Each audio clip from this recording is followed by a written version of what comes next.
پیغمبر توریت اللہ کی کتاب قارون سے سننا پسند کرتے ہو تو حال کیا ہوگا اس کا. لیکن جب اللہ نے اس کو مال و دولت سے نوازا تو قارون کی طبیعت بدلنا شروع ہوئی, حضرت موسیٰ علیہ السلام سے دور ہونا شروع ہوا. اور پھر ایک وقت وہ آیا کہ جب اس کے پاس اللہ رب العزت نے دولت کی اتنی فراوانی عطا کی.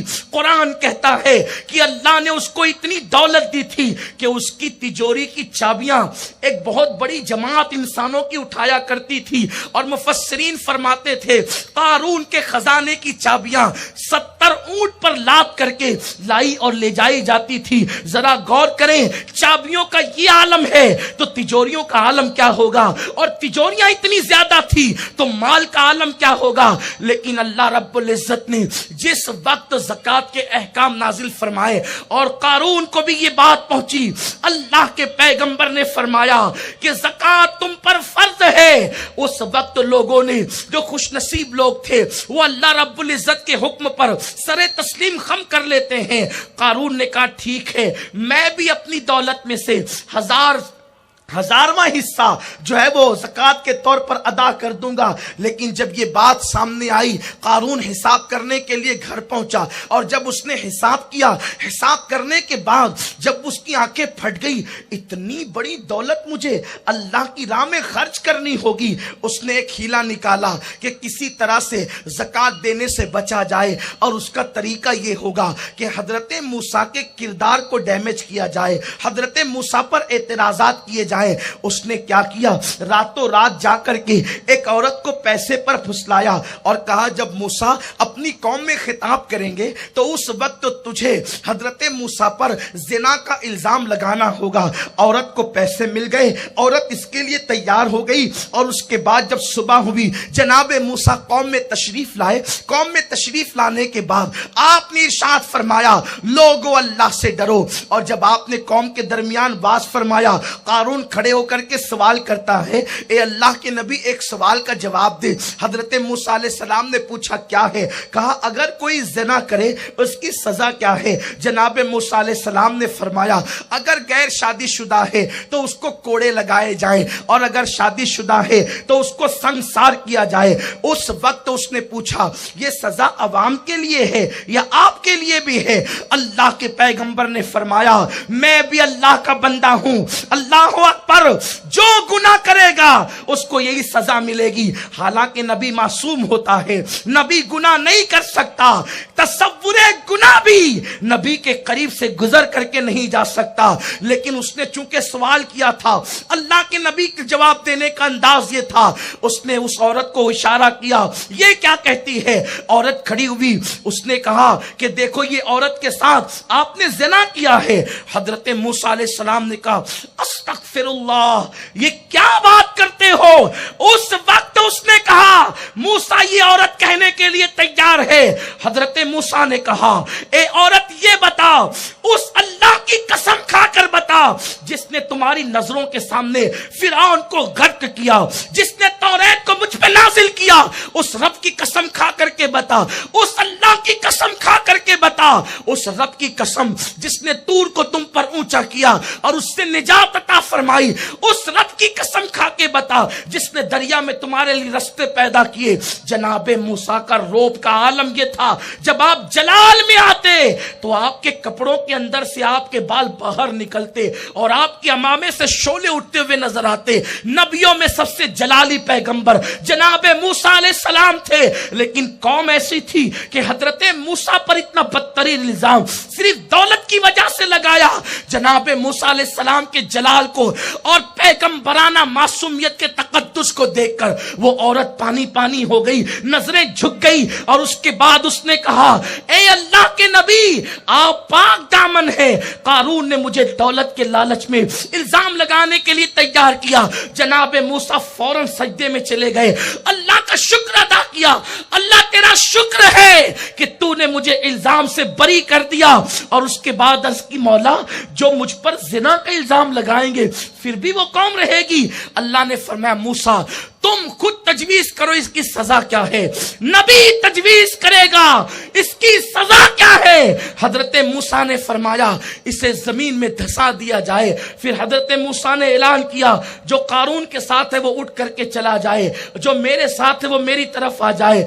دو بد نصیبوں کے علاوہ سب حضرت موسیٰ کے ساتھ رہے۔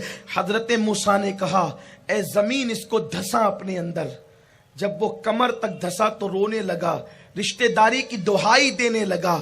جو دو لوگ کھڑے تھے وہ کہنے لگے اچھا موسیٰ، قارون کی دولت کو اپنے قبضے میں کرنے کا بہت اچھا بہانہ آپ نے تلاش کیا کہ آپ اس کو زمین میں دھسا کر آپ اس کی دولت پہ قبضہ کریں گے۔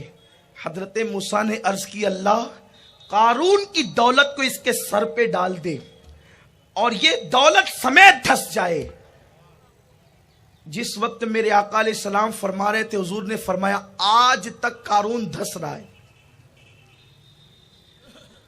چونکہ آقا نے فرمایا آج تک دھس رہا ہے تو ہم آج کہتے ہیں ہمارا ایمان ہے آج تک وہ دھس رہا ہے اور قیامت تک وہ دھستا رہے گا۔ مجھے بتاؤ کسی قوم کی تباہی میں جرائم کا کتنا بڑا رول ہوتا ہے۔ جب تک کہ کوئی قوم اللہ کی نافرمانی نہیں کرتی اللہ اس قوم کو ہلاکت کی طرف نہیں ڈالتا۔ میرا رب فرماتے اللہ کیا کرے گا تمہیں عذاب دے کر اگر تم اللہ کے شکر والے بندے بنو۔ عذاب کسی کو سزا کیوں دی جاتی ہے؟ اگر کوئی کسی کو سزا دیتا ہے تو یہ بتانے کے لیے کہ میں بڑا ہوں اور تو چھوٹا ہے۔ جب اس کی بڑائی کا سبھی اقرار کر رہے ہیں تو اسے یہ بتانے کی ضرورت کیا ہے کہ وہ بڑا ہے؟ ہر وقت تو لوگ اسے اللہ اکبر کہہ رہے ہیں۔ یہ سمندر سے اٹھتی ہوئی موجیں اس کی تکبیر کا ثبوت دے رہی ہے، یہ آسمانوں کی بلندی اس کی بڑائی کا ثبوت دے رہی ہے، یہ روزانہ نکلتا ہوا سورج اس کی کبریائی کا ثبوت دے رہا ہے۔ سورج روزانہ بتاتا ہے کہ مشرق سے نکلتا ہوں پھر اللہ مجھے حکومت دیتا ہے اور شام ہوتے ہوتے وہ میری حکومت کو چھین لیتا ہے۔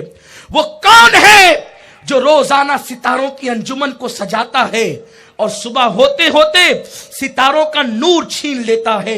یہ چمکتے ستارے اس کی کبریائی کا ثبوت ہے، یہ ڈوبتے ہوئے ستارے اس کی کبریائی کا ثبوت ہے، یہ آتی ہوئی راتیں اس کی کبریائی کا ثبوت ہے، یہ آتے ہوئے دن اس کی کبریائی کے ثبوت ہے۔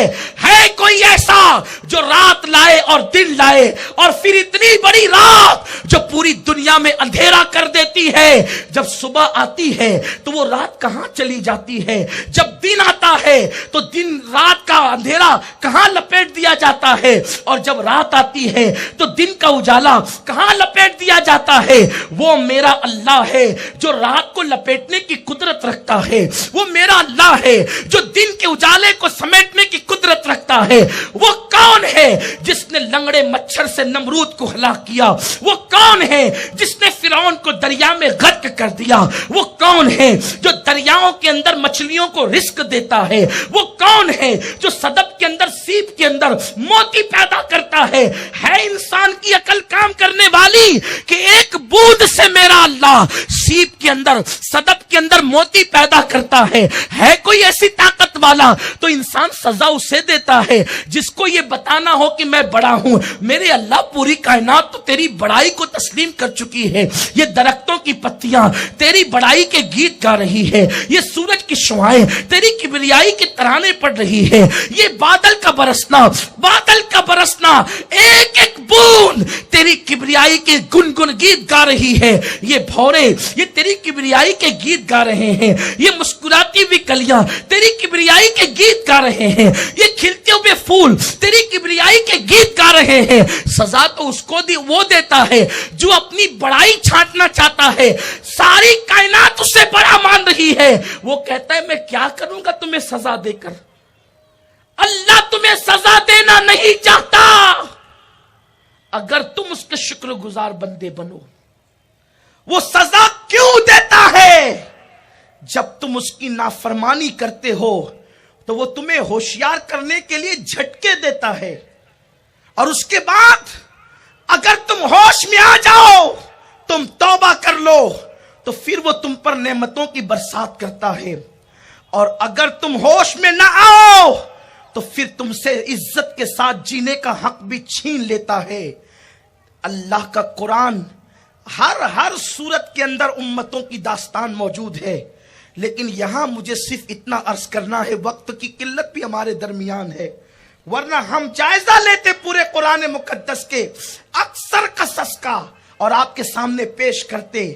آپ مجھے بتاؤ، اس وقت پوری دنیا کا انسان پریشان ہے، بادشاہوں سے لے کر رعایا تک، امیروں سے لے کر غریب تک، اس وقت پوری دنیا کے اندر اکثریت دو طبقوں میں قوم بٹ چکی ہے۔ ایک کے ہاتھ میں چھری یا ہتھیار ہے اور دوسرے کی جان جا رہی ہے، یا مرنے والے یا مارنے والے، دو طبقے بن چکے ہیں۔ ملک شام ایسے تباہ ہو رہا ہے جیسے بکریوں کو ذبح کیا جاتا ہے، ویسے شامیوں کے گلے پر چھری چل رہی ہے۔ وہ یمن مبارک جس کے لیے رسول اللہ نے دعا کی تھی، اللہم بارک لنا فی یمننا، اللہ ہمارے یمن میں برکت عطا فرما، اس یمن کی سرزمین کی اینٹ سے اینٹ بج رہی ہے۔ وہ بغداد جس کو صدیوں سے عروس البلاد کہا جاتا تھا، وہ بغداد مقدس کی سرزمین خون سے رنگین ہو رہی ہے۔ دنیا کے حالات یہ ہے کہ اللہ اکبر، کہیں جانیں تلف ہو رہی ہے تلواروں سے، کئی بم دھماکوں سے۔ افریقہ کی سرزمین پر بھوک کی وجہ سے معصوم بچے دم توڑ رہے ہیں۔ بیت المقدس کی سرزمین پر مسلم بچیوں کی آبرو سرے بازار لوٹی جا رہی ہے۔ اے امت محمدیہ، یہ مصیبت کے بادل ہمارے سروں پہ کیوں منڈلا رہے ہیں؟ رب تبارک و تعالیٰ نے اعلان کیا، فَاعْتَبِرُوا يَا أُولِي الْأَبْصَارِ، اور اس وقت تو معاشیات کے ماہرین کہہ چکے 2016 ایک ایسا مندی کا سال ہوگا کہ اب حالات پلٹتے ہوئے نظر نہیں آتے۔ 2017 تک کے مارکیٹ درست نہیں ہو سکتا، یہ پیشن گوئیاں ہو چکی۔ حالانکہ ایسی کسی پیشن گوئی پر ہم عقیدہ نہیں رکھتے، لیکن ان کے کہنے کے مطابق پوری دنیا کے معاشی حالات 2016 میں بد سے بدترین ہوں گے۔ زمین کی قیمت گھٹ رہی ہے، سونے کی قیمت گھٹ رہی ہے، یورو کی قیمت گر رہی ہے، پوری دنیا میں ہما ہمی ہے۔ لوگ چندہ دینے کے لیے آگے پیچھے ہو رہے ہیں، لوگ شادیوں کی تاریخ پکڑنے میں آگے پیچھے ہو رہے ہیں۔ یہ کیوں ہے؟ یاد رکھو، میرے اللہ نے تم پر دولت کے دروازے کھول دیے، میرے رب نے تم پر دولت کے دروازے کھول دیے تھے۔ اب یہ بھی کہہ سکتا ہوں کہ قارون جس خزانے پہ اتراتا تھا، اس کی چابیاں 70 اونٹوں پہ لادی جاتی تھی۔ ہمارا ایک انسان، اس امت محمدیہ کا ایک انسان، چاہے وہ امت دعوت سے تعلق رکھتا ہو، چاہے امت اجابت سے تعلق رکھتا ہو، وہ اپنے ATM میں قارون سے زیادہ خزانہ لے کر جیب میں رکھ کر کے گھومتا ہے۔ امت محمدیہ کو اللہ نے اتنی فراوانی دے دی تھی کہ قارون جس خزانے پہ اتراتا تھا، امت